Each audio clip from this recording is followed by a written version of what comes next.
Welcome back to the deep dive. So if you've ever felt just completely overwhelmed by all the money advice out there, the books, the gurus, all the conflicting strategies, you are definitely not alone. Oh, absolutely. It's total information overload. And it often stops people from taking that very first step, right? It does. We see people, and let's be honest, ourselves included sometimes, who get so distracted by the really exciting topics, crypto or day trading, that they completely forget the basics. And what your sources make so clear is that the foundation has to be stable. Okay, so let's unpack this. Our mission today is to find a kind of shortcut to understanding the four basic building blocks that have to be, well, unshakable. We're looking for financial foundations built on rock. Exactly, because without them, any complex strategy you try is basically built on sand. We're focusing on the non-negotiables. If you master these four: intentional spending, the emergency fund, debt, and your credit score, you have a solid platform for everything else. But you might not be the sexy conversation, but it's the one that pays off. It's the most profitable one in the long run, for sure. All right, let's jump in. We'll start with intentional spending, the dreaded budget, then the financial airbag, move on to decoding debt, and finish with your invisible dossier. If you want a clear roadmap, this is it. Okay, pillar one, intentional spending. When people hear the word budget, they picture spreadsheets and deprivation. But the sources reframed this so well. They said a budget isn't a straitjacket, it's a GPS for your money. You set the destination. And that framing is so important. It just immediately shifts the whole psychological barrier. The sources were really emphatic on this. This is not a budget of scarcity. That whole mindset just leads to failure. Right. It's all about intentional spending. It's about deciding where you want your money to work for you, not stressing about where it can't go. So instead of, I can't buy that coffee, it becomes, I'm choosing to put that $5 toward my savings goal instead. Exactly. You're turning a limitation into a strategic choice. But for someone just starting out who's never tracked their spending, where do they even begin without getting totally bogged down? The sources all point to the simplest starting point, the 50-30-20 rule. And that's based on your net income, the money that actually hits your bank account. Okay, so let's break that down. 50% for needs. What do the sources classify as a need? Needs are the absolute non-negotiables. We're talking rent, mortgage, utilities, your minimum debt payments, groceries. The things that if you didn't pay them, you'd be in serious trouble fast. Got it. Then the next 30% is for wants. And this is where I imagine most of the leaks happen. Oh, precisely. Wants are everything that makes life more enjoyable but are, fundamentally optional. Dining out, streaming services, new clothes, that kind of thing. And the sources pointed to some specific culprits for where that money just sort of disappears, right? Yeah, they did. Number one was subscription fatigue. We sign up for a free trial, forget it, and it just keeps billing us. Then there's convenience spending, all the food delivery fees, the Ubers when you could have taken the bus. That 30% bucket can easily swell to 40 or 50% without you even realizing it. Wow. And that leaves the final critical 20%. Right. And that 20% is for the future. This is non-negotiable for wealth building, it's for savings, investing, and this is key paying down debt above the minimum payment. If you have high interest debt, this 20% has to go there first. So the goal for today isn't to perfectly hit these numbers tomorrow. No, not at all. The immediate task is awareness, not perfection. Just look at your last month of spending, see where the leaks are. Once you see you're spending 45% on wants and only 5% on the future, that's the GPS signal right there. It tells you exactly where to reroute. That awareness is the perfect lead-in to our second pillar.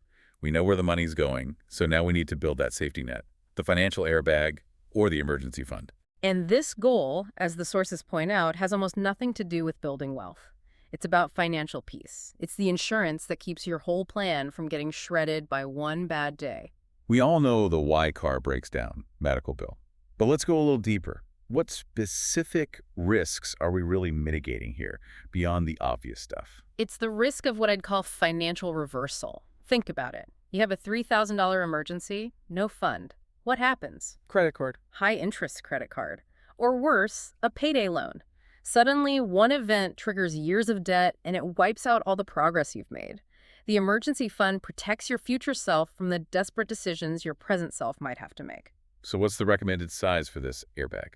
The standard is 3 to 6 months worth of living expenses, Yeah. and that's your needs expenses, not your total income. Ah, that's a key distinction. It is, and the sources got even more specific. If you're self-employed or work on commission, anything with unstable income, you absolutely need to aim for the full 6 months. You just need a longer runway. That makes perfect sense.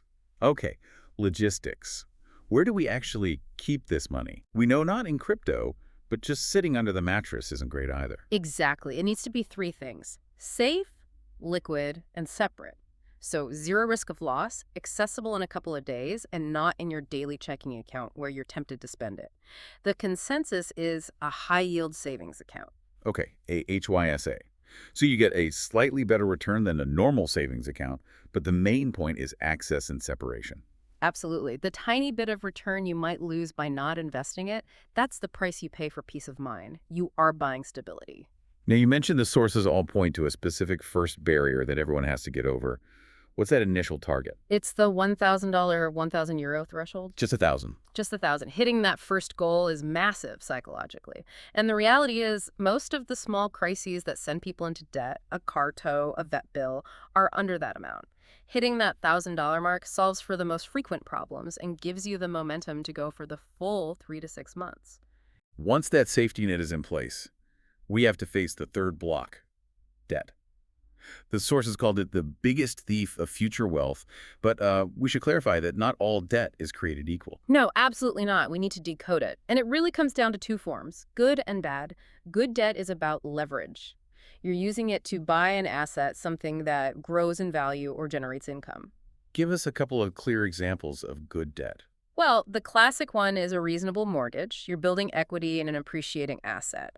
Another is a smart business loan for something that will directly generate revenue, like a piece of equipment that makes your company more profitable. The debt is working for you.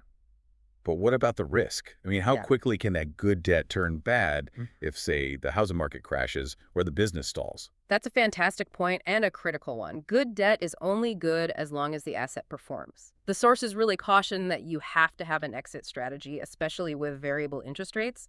A sudden rate hike can turn a profitable rental property into a money pit overnight.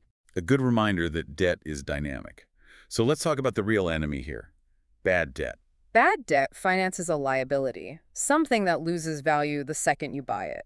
The clearest examples are a loan for a new car, which depreciates the minute you drive it off the lot, or, credit card balances for a vacation that's already over. And the absolute worst of the worst. High-interest credit card debt. Without a doubt. One source called it a fire burning your money, and that's not an exaggeration. At 15, 20, 25% interest, it is mathematically almost impossible to get ahead. You're losing thousands a year just to stand still. Which brings us right back to our 50-30-20 rule. That 20% for the future, if you have this kind of bad debt, that's where the 20% has to go. Unanimously. That's your highest guaranteed return on investment, period. Once you commit to that, there are really two main strategies for paying it off. The choice just depends on your personality. Let's get into that. The debt snowball. Why choose that one? The snowball is all about psychology. You list your debts from smallest balance to largest, and you attack the smallest one first with everything you've got. When it's gone, you get this quick, powerful win. So you build momentum. You build momentum. You take the payment you were making on that debt and roll it onto the next smallest one. For anyone who gets discouraged easily, the snowball is often the thing that keeps them in the game. And the other option? The debt avalanche. That one's purely mathematical, right? It is. The avalanche ignores the balances and focuses only on the interest rates. You attack the debt with the highest interest rate first, no matter the size. It saves you the most money in the long run because you're killing the most expensive debt first. It just requires more discipline because you might not get that quick win. Okay, that sets us up perfectly for our fourth and final foundation. Your invisible dossier, the credit score. This number feels so abstract, but its impact is incredibly concrete. It's the central nervous system of your entire financial life. At the end of the day, your credit score is just a reputation score. It tells lenders how reliable you are. And the financial impact is just staggering. The sources said a low score can cost someone tens of thousands more over their life. How does that actually happen? Take a mortgage. A 30-year mortgage on, say, $300,000. The difference between an excellent score and a poor one could be a full 1.5% in interest. Over 30 years, That's easily $50,000 or $60,000 in extra interest payments. Wow. So it's not just about getting the loan, it's about the cost of that loan for decades. So how is this reputation built? Let's go deeper than just listing the factors. What's the weighting? What matters most? Okay, this is key. The single biggest factor, making up about 35% of your score, is your payment history. Do you pay on time? Every single time. One 30-day late payment can knock a huge chunk off an excellent score. It's non-negotiable. 35%. It's a massive piece of the pie. What's number two? Number two is credit utilization, and that's about 30% of your score. This is simply the ratio of how much credit you're using compared to how much you have available. Okay, and is there a magic number we should be aiming for? A threshold to stay under? There is. The universal advice is to use no more than 30% of your available credit limit on any card. So if you have a $10,000 limit, you want to keep your balance below $3,000. And for a truly excellent score, you want to be under 10%. And there's a pro tip in the sources about that, right? Yeah. About when you pay. Yes, this is a great little hack. The credit bureaus often get your balance reported on your statement closing date.